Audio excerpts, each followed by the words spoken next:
Muammar al-Qaddafi was a Libyan leader who ruled the country for more than 4 decades. His time in power started in 1969 and ended violently in 2011. Qaddafi first rose to power through a military coup that removed King Idris. He later became known for his strong control and controversial policies. His leadership sparked both admiration and criticism, making him a divisive figure in Libya and worldwide. The revolt in 2011 led to his ultimate fall. Qaddafi's death marked the end of a long era in Libyan history. The events of 2011 were part of a broader wave of uprisings in the Arab world. Known as the Arab Spring, these protests demanded change and overthrew long-standing regimes in several countries, including Tunisia and Egypt. Libya's revolt began with protests against Qaddafi's rule and soon escalated into a full-blown civil war, involving both rebels and foreign military forces. During this time, Qaddafi used violence against protesters, which drew condemnation from international leaders. This worsened the conflict. The global response included sanctions and military intervention. NATO forces played a major role in aiding the rebels to fight Qaddafi's army. His death in October 2011 symbolized a turning point for Libya, but the country has faced instability ever since. His legacy remains controversial. Muammar al-Qaddafi was born in 1942 in a small desert area near Sirte, Libya. He came from a Bedouin family that lived a nomadic lifestyle in tents. Despite his humble background, Qaddafi showed great promise as a student. He later studied at the University of Libya and graduated in 1963. Qaddafi was deeply influenced by his beliefs in Islam and Arab nationalism. He dreamed of overthrowing the monarchy led by King Idris I. His ambition led him to join the military, where he trained at the Libyan Military Academy. He graduated in 1965 and rose quickly through its ranks. While serving in the army, Qaddafi secretly planned a coup against the monarchy. He worked closely with fellow officers who shared his vision. On September 1, 1969, Qaddafi led a successful military coup that removed King Idris from power. This marked the beginning of his rule. Qaddafi was only 27 years old when he took control of Libya. He became the head of the Revolutionary Command Council, Libya's new governing body.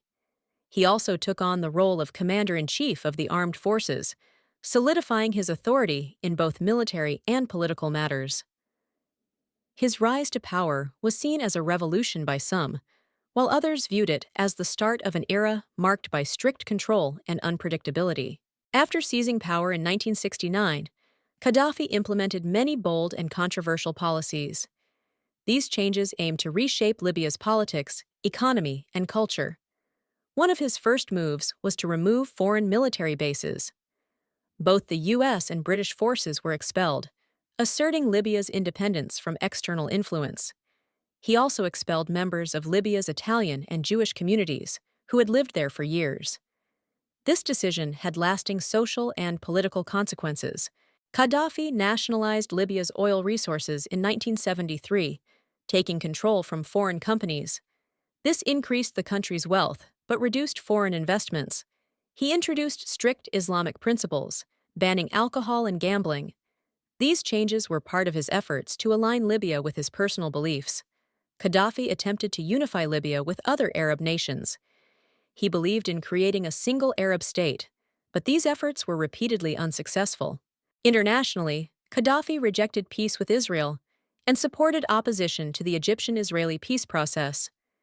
This stance shaped Libya's foreign relations. His government gained a reputation for military involvement. Libya backed several failed coups in Egypt and Sudan, worsening ties with neighboring countries. Qaddafi's forces also intervened in Chad's civil war. These actions further alienated Libya from the global community and escalated tensions. In 1975, Qaddafi introduced the Green Book, a political manifesto that outlined his vision for Libya. It combined socialism, Islam, and direct democracy. The book rejected traditional political systems like capitalism and communism. Instead, it proposed a new structure based on people's congresses and committees. According to the Green Book, all citizens should directly participate in decision-making. It claimed that this system would eliminate class divisions and power struggles. In 1977, Qaddafi introduced a system called Jamahiriya, meaning state of the masses. It aimed to decentralize power and give more authority to local councils. Under this system, Libya was declared a republic of the people. Citizens were expected to use grassroots organizations to manage their communities. However, in reality, Qaddafi maintained control. The system's complexity and his influence ensured that true democracy was never achieved. The Jamahiriya system often confused Libyans and foreign observers alike. It was unclear how decisions were made or who truly held authority. Qaddafi claimed he had no official role in the government after 1979. He insisted he was merely a guide for the revolution, not a ruler. Despite these claims, he remained the most powerful figure in Libya. His ideas dominated politics, and opposition to his rule was not tolerated. Many critics argued that the Green Book and Jamahiriya were tools to justify Qaddafi's rule. His promises of equality and democracy were often unfulfilled. The system created confusion and resentment among Libyans. Instead of empowering citizens, it centralized control under Qaddafi and his close allies. These ideas shaped Libya's political identity for decades, but they also isolated the country from the international community and fueled internal unrest. Qaddafi's foreign policy often attracted global attention and criticism. He supported revolutionary groups worldwide, from Africa to the Middle East. Some of the groups he funded included the Irish Republican Army and the Nation of Islam. His backing of these groups made Libya a controversial state. Libya was also linked to terrorist activities. These included bombings in Europe and the 1988 Lockerbie bombing, which killed 270 people over Scotland. The U.S. accused Libya of sponsoring terrorism, leading to worsening relations. In 1986, U.S. warplanes bombed sites in Libya, targeting Qaddafi. The bombing killed several of his family members and injured many others. Qaddafi survived but became more defiant against Western countries. The Lockerbie bombing brought even more pressure. The United Nations imposed sanctions on Libya, isolating the country economically and diplomatically. By the late 1990s, Libya began changing its stance. Qaddafi handed over suspects in the Lockerbie bombing and worked to improve Libya's global image. In 2003, Libya gave up its weapons program and agreed to cooperate with international authorities. These steps led to the lifting of UN sanctions. Qaddafi's shift earned Libya some international approval. However, critics believed this change was motivated by the regime's desire to regain economic power. In 2009, Qaddafi became chairman of the African Union. He promoted unity in Africa but clashed with other leaders due to his bold speeches. His speech at the United Nations in 2009, where he criticized world powers, further cemented his reputation as unpredictable and confrontational. Despite brief improvements in relations, Qaddafi's past actions and unpredictable nature kept Libya isolated in many ways from the global community. The Libyan revolt in 2011 was part of the Arab Spring, a wave of protests across the Middle East and North Africa. These uprisings sought freedom and change. In Libya, protests began in February in Benghazi. Citizens demanded Qaddafi step down after ruling the country for over 40 years. The government responded with harsh measures, including firing on protesters. This violence worsened the unrest and angered the international community. Anti-Qaddafi protests soon spread to other cities. In response, Qaddafi deployed mercenaries, fighter jets, and artillery to suppress the rebellion. His actions shocked the world, leading to international condemnation. Human rights organizations and foreign leaders demanded an end to the violence. By the end of February, opposition forces controlled much of eastern Libya, including Benghazi. Qaddafi's forces held Tripoli, but his grip was weakening. The United Nations imposed sanctions, freezing Qaddafi's assets and banning arms sales.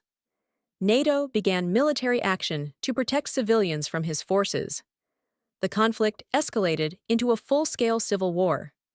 Rebel groups, supported by NATO airstrikes, began to fight Qaddafi's loyalist troops.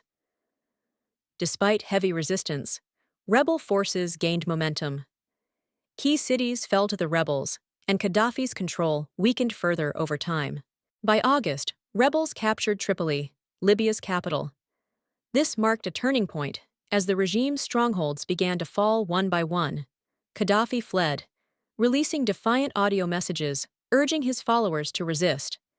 However, his power and support were quickly disappearing. The battle culminated in October 2011, when rebels captured Sirte. Qaddafi was found and killed during the fight, ending his decades-long rule. By mid-2011, Qaddafi's hold on power was rapidly weakening.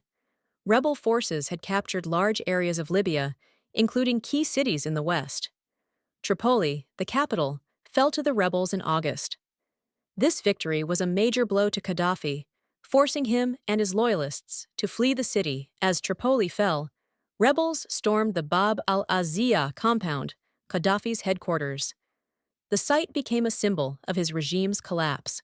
Qaddafi released audio messages from hiding, urging resistance. But his forces were losing ground, and rebel control grew stronger each day. Rebel fighters began targeting Sirte, Qaddafi's hometown, as one of the last strongholds of loyalist forces. The battle for Sirte was intense and prolonged. On October 20, 2011, rebel fighters captured Qaddafi while he tried to escape Sirte. His capture marked the final moments of his 4-decade rule.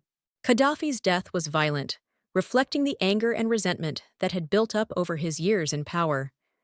His death was recorded and widely seen. This event marked the end of an era in Libya. Rebel forces celebrated his fall, and many viewed it as the beginning of a new chapter for the country. However, Qaddafi's fall also left Libya in chaos. The nation faced deep divisions, rivalries, and instability that would challenge its future. After Qaddafi's death in 2011, Libya faced significant challenges. The Transitional National Council, TNC, took control but struggled to unify the country.